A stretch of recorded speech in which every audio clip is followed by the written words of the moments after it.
Não podia ter sido sempre assim desde o começo? Salve telanautas, eu sou o Heitor Teixeira e a gente está aqui mais uma vez no Cantinho Star Wars para falar a respeito da série do Disney Plus The Acolyte, no seu 5º episódio, com o título Noite. Se o anterior foi dia, dessa vez, mais uma vez eles seguem fazendo o contraponto e a gente chega na parte sombria do dia. Um episódio que, pelo meu ponto de vista, apesar de continuar tendo sim os seus problemas e alguns deles até bastante incômodos, creio ser justo dizer que foi superior aos anteriores, por N motivos, e a maior parte deles emocionais. Essa série está mostrando que ela vai fazer um lance de entrega a conta-gotas, aonde talvez eles não tenham tanto assim para poder realmente encher toda a temporada com história, então eles vão entregando as coisas bem aos pouquinhos, mas isso me pareceu minimizado nesse episódio aqui. E uma coisa que pra mim ficou bastante claro, mas como o gosto é diferente para cada um e a opinião cada um tem a sua, eu quero saber a opinião de vocês, se vocês concordam que esse episódio teve um baita clima de anime. Para quem tá comigo aqui no vídeo, vou pedir humildemente que deixe o seu joinha, que ajuda bastante a fortalecer o meu trabalho e fazer o meu conteúdo ter a chance de chegar em mais possíveis interessados. Galera, se vocês não quiserem perder outros lançamentos de tudo que eu lanço aqui no canal na tela, por favor, considerem ativar as notificações e vir fazer parte dessa família, se inscrevendo para a gente poder manter esse contato de forma ininterrupta. Olha só que bacana. No final do vídeo a gente vai ter o momento dos telanautas com interação do pessoal de casa. Quem quiser fazer o mesmo é só dar uma olhada nas regras que vão estar na descrição do vídeo. A partir desse ponto aqui, eu vou falar a respeito das coisas do episódio com spoilers, apesar de não ser uma recapitulação dessa vez. A gente vai falar de forma geral a respeito de todas as sensações e emoções que o episódio me transmitiu, já que, até pelo fato dele ser muito mais voltado para a ação do que os anteriores, eu não vou descrever golpe por golpe, podem ficar tranquilos. Mas, justamente falando nisso, a gente chegou finalmente na ação e no combate com as espadinhas laser, finalmente. Sendo que no episódio anterior eles deram aquela cortada no tesão da galera exatamente no momento onde o bicho ia pegar. O circo ia pegar fogo e aí eles falaram, não, semana que vem. E a semana que vem foi essa, e a gente finalmente viu. Não sei se eu posso dizer que isso necessariamente salvou o episódio, mas com certeza foi o ponto alto. E só para dar mais graça e um tremendo de um tempero, a gente vê um metal à prova de lightsaber. Achou que era só o Beskar, né? Mas no universo de Star Wars tem vários elementos que conseguem lidar com aquelas lâminas brilhantes. E dessa vez usaram um que aparentemente, segundo quem está mais informado do que eu, o negócio saltou diretamente do Legends, inclusive com a sua característica de, uma vez tendo contato com os lightsabers, se acontecer do jeito certinho, com a força correta e aquele papo todo, ele inclusive acaba meio que impossibilitando que se ligue ou que se mantenha ligada à lâmina durante um tempo. E foi por isso que a gente viu o sabre de tanto Jedi lá no episódio piscando e dando aquelas falhadas, que tinha uma interferência ali por causa desse tal metal. Eu achei que isso criou uma dinâmica interessante, porque fez com que eles tivessem que fugir do óbvio e improvisar. Não foi só aquele negócio de quem é melhor com o sabre na mão, mas tinha que ser bom na mão também, ou no pé, ou no pontapé, ou na cabeçada, porque só o lightsaber não estava dando conta. E é aí, meus amigos, que a porca torce o rabo e vem aquela sensação Game of Thrones, porque a gente vê que a maior parte da galera, lembra no episódio anterior que eu falei que o grupo de Jedi que estava na superfície nem era tão pequeno, geral acaba indo pro babau dessa vez. Porque o cara do sabre vermelho, da máscara de metal que faz o sabre falhar, manda bem, viu? Vou falar pra vocês, as coreografias ficaram muito maneiras. Talvez vá ter quem vá reclamar, arranjar um jeito de falar que não foi tudo isso, aquele negócio todo. Mas vamos combinar? Tirando uns defeitos ali, até de lógica, de inconsistência de personagem e tal. Coreografia de longe não tá sendo o problema dessa série, vai, vamos falar sério. Agora, falar sério por falar sério, a gente tem que falar do Kimir, que eu tô falando desse cara faz vários vídeos já, e fica aquele negócio de, puxa vida, será que eles iam seguir por um caminho tão óbvio de realmente fazer ele ser o tal Sith? E era, no fim das contas era isso mesmo. A pergunta que fica agora é, será que ele é o Sith principal dessa série? Ou será que ele é só um chefe antes do chefão final? Porque se for ele, eu acho que ele foi desmascarado cedo demais dentro da mecânica que escolheram seguir. Porque como eu comentei no vídeo anterior, eu tive a impressão na época do marketing, quando eles estavam vendendo a ideia da série, que a gente ia ver as coisas e os eventos aqui pela ótica do lado sombrio. Mas não é exatamente o que aconteceu, e aí já tenho que deixar cair em mim a verdade de que não era isso, que eu mesmo me enganei com a minha expectativa. Mas talvez a série tivesse sido bem mais interessante, só dizendo. Inclusive em uma das falas desse moçoilo, quando ele se explica o porquê que ele abraçou justamente esse lado, e ele fala a respeito da tal da liberdade. Para eu poder falar a respeito disso, eu vou recorrer a uma metáfora que talvez os mais ligados em RPG venham a me entender melhor. Mas eu vou me explicar de um jeito que fique fácil de todo mundo poder participar dessa forma de encarar a coisa. Tem um RPG chamado Inomine que basicamente versa a respeito de anjos versus demônios. E a lógica que eles usam ali seria de que não é como se necessariamente os anjos representassem o bem e os demônios representassem o mal. Na verdade seria como se os anjos representassem o bem, sim, mas um bem composto por muitas regras impostas pelo Pai Divino Celestial. Coisa essa que, a partir do momento que eles venham a discordar ou não serem capazes de cumprir com elas, eles acabam se desviando do caminho. E aqueles que querem liberdade, não porque querem ser maus, mas porque querem fazer a coisa do seu jeito, acabam justamente se tornando anjos caídos e, portanto, demônios. Alguns desses acabam sendo um tremendo espírito de porco e querendo o mal do resto da galera? Sim, mas não é exatamente o que você vê com todos os demônios que estão incluídos naquela forma de contar as coisas segundo esse RPG. Seria só um lance realmente deles terem aquela vontade de fazer as coisas sem barreiras morais, éticas e por aí vai. E a gente vê que por aqui o próprio Kimir acaba citando a coisa como se fosse uma coisa mais para esse lado. Ele quer explorar o potencial do poder dele sem ter que se preocupar com as regras que foram impostas por um determinado grupo. Como se ele pudesse exercer o poder dele de forma plena, e isso incomoda muita gente e, portanto, é contra a lei dos Jedi.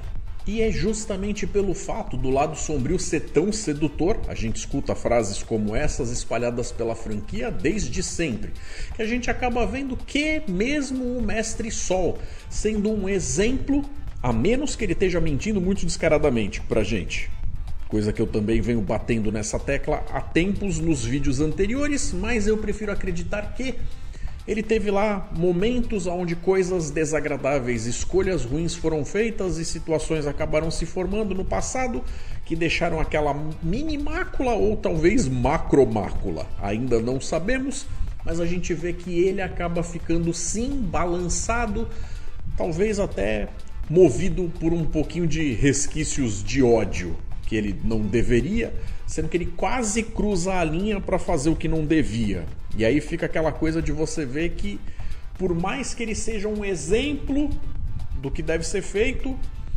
mesmo quem está muito bem na sua convicção não está totalmente livre de, às vezes, ter que respirar fundo, porque senão acaba se afundando. Agora que fica essa pergunta de será que o passado vai condenar de fato ele? Ou será que os roteiristas vão conseguir fazer a coisa de um jeito que quando a explicação vier à tona, a gente vai entender o porquê que isso foi muito ruim para ele, sem necessariamente queimar o cara aos nossos olhos? Porque isso me parece uma tarefa que não é impossível, mas parece ser de um nível um pouquinho mais alto do que os roteiristas dessa série específica têm sido capazes de entregar até o momento. Então eu vou dizer que eles não estão tão bem no crédito. Agora, se teve uma coisa que me incomodou bastante, foi esse negócio como eu falei da inconsistência de certos personagens, como a própria Mei, que anteriormente estava completamente comprometida com esse negócio de caçar Jedi, principalmente esses específicos que estavam envolvidos naquela situação 16 anos atrás, no lugar de onde elas vieram, que separou a família, as irmãs e tudo mais. E aí, de repente, do nada, ela resolve se entregar para o mestre Wookiee, que depois ela acaba descobrindo que está morto, e aí ela entende que o tal malvadão está presente no local. Mas quando ela acaba tendo a oportunidade de se entregar de fato, até para a própria Jack, ela acaba simplesmente ignorando a oportunidade de dialogar, se explicar e falar o que estava acontecendo de forma pacífica, de uma forma macia, e acaba revidando com alguém que até pouco tempo atrás podia representar justamente a salvação dela, tanto da situação quanto desse negócio de estar com o seu espírito quebrado pelo fato de saber que está fazendo a coisa errada, sendo que foi o que ela declarou pouco antes. E aí, não satisfeita de fazer porcaria, ela resolve fazer porcaria com cheiro de cabelo queimado. Sim, dando uma lightsaberada pra supostamente ficar mais parecida com a irmã dela, já que eles querem fazer mais uma troca de gêmeas. Coisa essa que eu não sei se fez todo sentido do mundo, por todos os motivos. Mas eu entendo que, inclusive, talvez tenha tido uma pequena referência com o lance de cortar cabelo enquanto padawan, porque foi assim que a gente viu outros padawans serem elevados ao rank de mestre.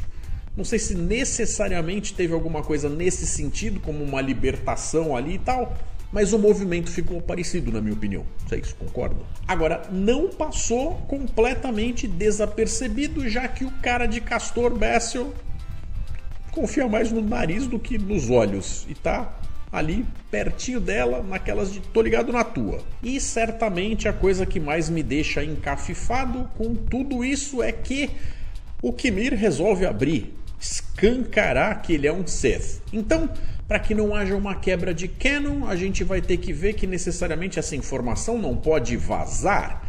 Mas agora que o Mestre Sol tá na nave, o que vai impedir ele de simplesmente mandar um zap para Vernestra ou para outros que estão lá no Conselho, no Templo Jedi, e falar tudo o que está acontecendo? A gente sabe que isso não pode vazar, porque senão isso vai fazer com que não faça o menor sentido o que é dito lá na Ameaça Fantasma, quando eles citam que os Jedi estão extintos há mais de 1000 anos. Então, de alguma forma, nessa série, em teoria, os Sith deveriam vencer ou pelo menos conseguir permanecer no anonimato. Coisa essa que eu espero que o roteiro seja inteligente o bastante para entregar de uma forma inteligente, que nos traga algo gostoso de assistir, mas como eu disse, eles já pisaram tanto na bola com pequenos detalhes, perderam a oportunidade de fazer algumas coisas tão bacanas que eu não sei se eu estou pondo essa carga de expectativa em cima deles não. Mas a esperança é a última que morre. O episódio foi sim um pouco mais bacana que os anteriores, mas também fica aquele negócio, chegamos no 5º episódio para ter um pouquinho de prazer nesse nível aqui, se é que você aí de casa concorda comigo. Então eu diria, para chegar em mais 3 episódios e eles conseguirem fechar a coisa de uma forma épica, como qualquer produção de Star Wars merece, quais são as chances? Pelo ritmo da série, como eu falei, esse negócio de dar as coisas em conta-gotas, eu imagino, creio, que o próximo episódio vai voltar a ser um flashback.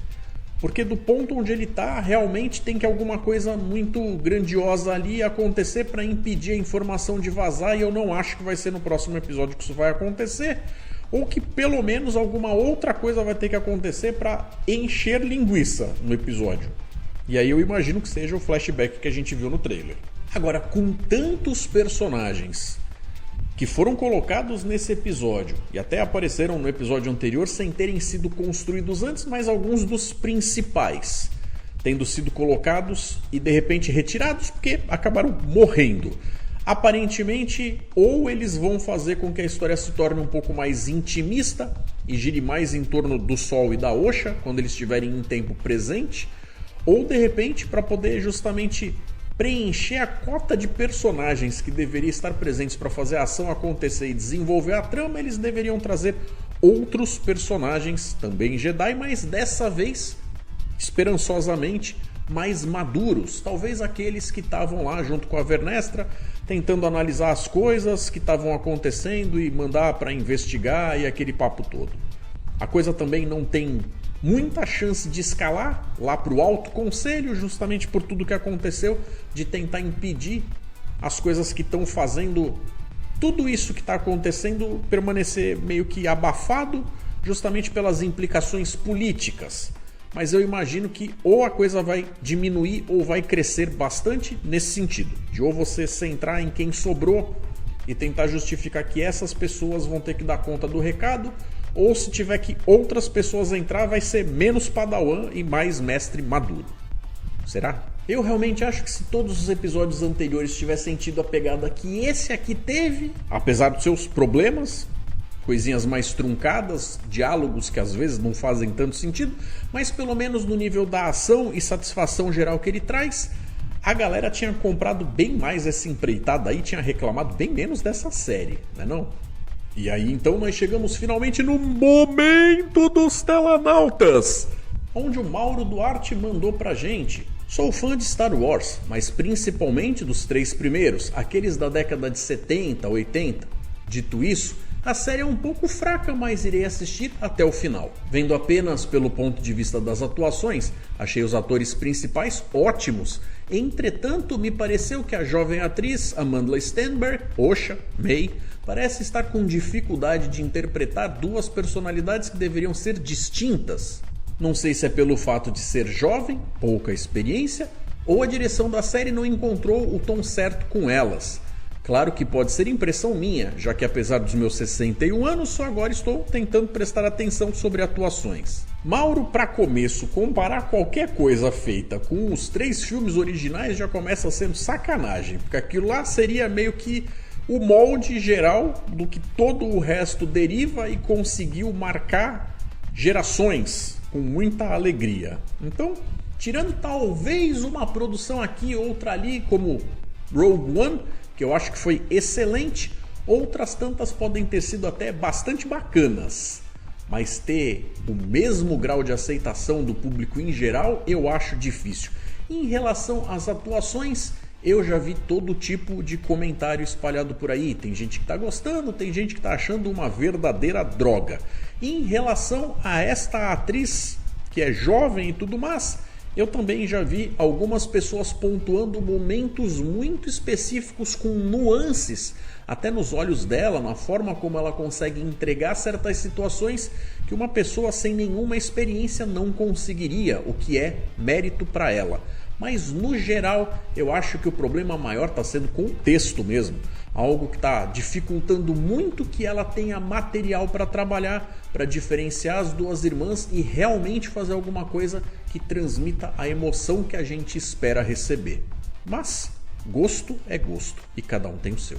E o Júlio César enviou: para mim o Sol é o Sith Lord e o Ezra Miller da Shopee é o aprendiz dele. Numa busca por uma pessoa que matou 2 mestres Jedi, o Sol, ao invés de ir com todos os cavaleiros que estavam naquela análise do vídeo da May, ele vai lá pro planeta com um monte de estagiários. Júlio, não tá descartado algo assim, não, porque de fato o Sol é muito destacado no meio da galera e seria aquela quebra de paradigma de um plot twist que eu acredito que seria o tipo de coisa de se esperar de uma série dessas, sim. Por mais que ele tenha demonstrado poder enganar todo mundo com o seu lado bom moço. Inclusive as coisas que o próprio Kimir andou falando pra ele e jogando na cara dele a respeito de máscaras, aprendiz e aquele papo todo, eu não acho que isso esteja descartado, não. Tem um determinado algo que eu muito honestamente não sei o suficiente para criticar, mas eu sei que um sabre fica vermelho de acordo com o íntimo daquele que o manipula. Então eu não sei se ele fosse de fato um Lord Sith, se ele conseguiria manter o sabre dele azul, ainda que ele tenha mais de um sabre.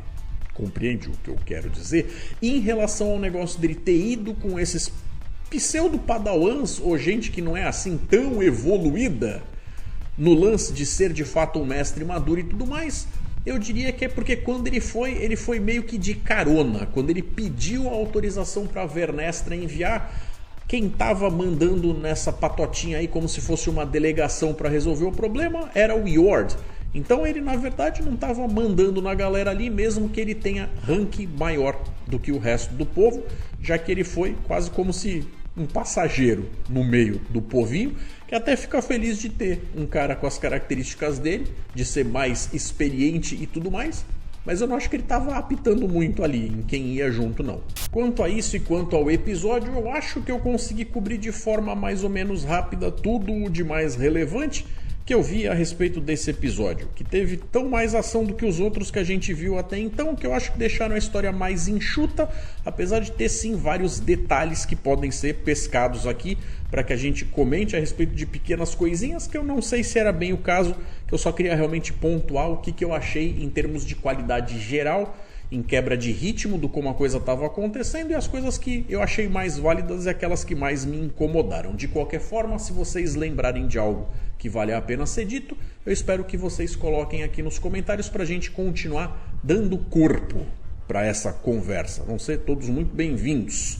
Agora, galera, uma coisa que eu não posso deixar passar é que nesse último fim de semana, dia 22 de junho, a gente teve aí a convenção da Base Estelar Campinas. Evento esse, o qual eu consegui ir comparecer e estar lá, perto de rostinhos conhecidos tão agradáveis, que abrem os braços para receber todo mundo com tanto carinho que não tem como a tarde não ser agradável. Tô deixando umas imagens para vocês acompanharem um pouco de como foi tudo lá, um dia com um bocado de conteúdo que todo nerd que se preze deve amar. Poder falar a respeito de tudo isso. Coisas muito interessantes da ficção científica, como sempre o que acontece com o trabalho dessa galera que faz um esforço excelente para manter a chama acesa de algo que parece que está se perdendo com esses encontros presenciais, e eu acho uma pena. Então fica aí o meu muito obrigado por terem me recebido com tanto carinho, e o parabéns por vocês da base estarem fazendo um trabalho tão bacana e tão cheio de valor. Valeu mesmo, galera, foi muito bacana. Eu tive inclusive a chance de poder aproveitar um hotelzinho aí para quebrar um pouco da rotina e aliviar um pouco do cansaço do dia a dia. Foi muito maneiro. Então é isso, galera, espero que vocês tenham gostado. Vou ficando por aqui, deixo 2 sugestões de vídeo na tela de vocês para que vocês possam acompanhar um pouquinho mais do meu conteúdo. Um forte abraço, galera, e até mais.